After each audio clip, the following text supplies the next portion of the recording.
Hello. तर आज या ब्लॉगमध्ये मी तुम्हाला चटपटीत क्रिस्पी अशा चीजी शंकरपाळ्या दाखवणार आहे. तर या रेसिपीसाठी मी एक पातेलं घेतलं आहे छोटंसं आणि त्याच्यामध्ये 2 चमचे इतके दूध टाकलेलं आहे. त्यासोबत मी अर्धा कप किंवा पेला पाणी याच्यात घेतलेलं आहे आणि त्याच्यामध्ये आपण आता टाकणार आहोत अमूलचे चीज क्यूब. मी इथे 2 चीज क्यूब घेतले आहे. तुम्ही तुमच्या आवडीनुसार एखादा वाढू शकता, जास्त वाढू नका ह्या रेसिपीसाठी. तर जेवढा प्रमाणात करणार आहे त्याच्यासाठी 2 ते 3 चीज क्यूब काफी आहेत. तर तुम्ही इथं हे थोडेसे चीज क्यूब गॅसवर ठेवून मऊ करून घ्यायचे आहे. हलक्यात थोडेसे मऊ झाले तरी चालतील किंवा मेल्ट केले तरी चालतील. आणि त्याच्यानंतर आपण एका परातीमध्ये 1 वाटी इतका मैदा, 1 वाटी इतकं गव्हाचं पीठ आणि 2 ते 3 चमचे रवा घेतलेला आहे. ह्याच्यामध्ये मी इथे कुठेही कॉर्नफ्लोअरचा वापर केलेला नाही आहे. त्यासोबत मीठ टाकलेलं आहे आणि 4 ते 5 पळ्या तेल टाकलेलं आहे. पळ्या म्हणजे चमचे, आपले जे पोह्यांचे जे टीस्पून असतात ते. त्याने मी इथे ऑइल घेतलेलं आहे आणि ते चांगल्या हातावर मी चोळून घेतलेलं आहे. अशा पद्धतीने चोळा की शेवटी असं आपण हाताने मुटकं करून घेतलं तर ते झालं पाहिजे. त्याच्यानंतर जे आपण मेल्ट करून घेतलेलं जे चीज आहे त्याच्यामध्ये आपण ऑरेगानो टाकून घेणार आहोत. तर अशा पद्धतीने ऑरेगानो मिक्स करून घ्यायचं आहे आपल्याला आणि हे त्या ड्राय इन्ग्रेडियंट्समध्ये मिक्स करायचं आहे. त्यासोबत याच्यामध्ये तुम्ही लाल मिरची पावडर किंवा काळी मिरी पावडर टाकली तरी चालते.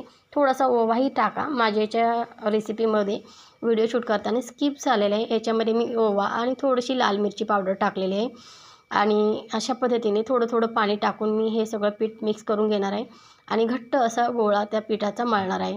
फार पातळ पण नाही झालं पाहिजे म्हणून थोडं थोडं पाणी टाका, जेणेकरून आपल्या घट्ट पिठाचा गोळा तयार होईल. अशा पद्धतीने थोडा वेळ झाकून ठेवा आणि त्याच्यानंतर आपण ह्या शंकरपाळ्या करायला घेऊ. तर तुम्ही ही रेसिपी नक्की ट्राय करा. तर ही रेसिपी ट्राय केली तर मला नक्की कमेंट सेक्शनमध्ये सांगा. मी गॅरंटी देते की ही रेसिपी बनवल्यानंतर 5 मिनटंसुद्धा टिकणार नाही. एकदम सगळं फस्त होऊन जाईल आणि माझ्या घरात तर खूप आवडली होती. मी ही ॲक्च्युली ब्रेकफास्टसाठी केली होती. मुलांना दररोजच्या डब्यामध्ये टिफिनला 2 डबे द्यायला लागतात टिफिनला. तर त्याच्यासाठी दररोजचं काय द्यावं असा प्रश्न पडलेला असतो. म्हणून मी ह्या शंकरपाळ्या केल्या होत्या. पण झालं काय, केल्या आणि त्या फस्त व्हायलाही वेळ लागला नाही आणि ह्या 2 दिवसातच संपून गेल्या. तर मला हे आता पुन्हा एकदा बनवावं लागणार आहे आणि माझ्या नंदेलासुद्धा मी दिल्या होत्या, भाचीला त्यांना. तर त्यांना खूप आवडल्या ह्या रेसिपी आणि खरंच खूप क्रिस्पी होतात. नक्की ट्राय करून बघा आणि माझ्या मुलांना तर खूप आवडली. तर ह्या शंकरपाळ्या करायला वेळ भरपूर लागतो आणि पेशन्स खूप लागतात. पण एकदा केलं का मन भरत नाही, याची मी गॅरंटी देते. तर इथे तुम्ही बघू शकता मी पिठाचा एक गोळा घेऊन तो पातळ चपातीसारखा लाटून घेतला आहे आणि त्याला शंकरपाळ्यांचा आकार दिलेला आहे. अर्थातच तो मी कटरनी कापला आहे, तुम्ही सुरीने कापला तरी चालेल. त्याच्यावर तुम्ही काट्याच्या चमच्याने पण होल पण पाडू शकतो, लांब लांब अंतरावर हलक्या हाताने तसंही चालेल किंवा न पाडतासुद्धा ह्या तेवढ्याच शंकरपाळ्या क्रिस्पी होतात आणि नक्की ट्राय करून बघा. तर याच्यामध्ये मी एक सिक्रेट मसाला वापरला आहे. पुढे जाऊन तुम्हाला कळेलच तो मसाला काय. तर तुम्ही इथं बघू शकता मी आता ह्या शंकरपाळ्या लो फ्लेमवर पहिला टाकून दिलेल्या आहेत, फ्राय केलेल्या आहेत. अगदी गोल्डन होस्तवर आपल्याला ह्या फ्राय करायच्या आहेत आणि अगदी पेशन्सने फ्राय करायच्या आहेत, तरच ह्या क्रिस्पी होऊ शकतात.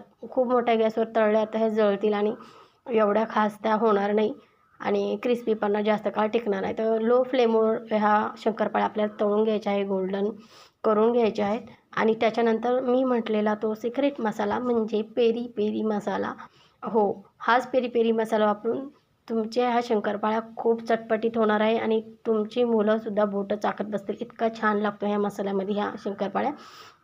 तर इथं मी ह्या शंकरपाळ्यांना पेरी पेरी मसाला टाकला आहे. तर या शंकरपाळ्या जसं आपण तळत जातो तसं गरम गरम असतानाच हा मसाला वापरायचा आहे. तर अशा पद्धतीने चीजी चटपटीत असे आपल्या शंकरपाळ्या तयार होतात.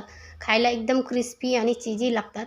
नक्की ट्राय करा. माझ्या मुलांनाही खूप आवडल्या आणि तुम्हालाही नक्की आवडेल.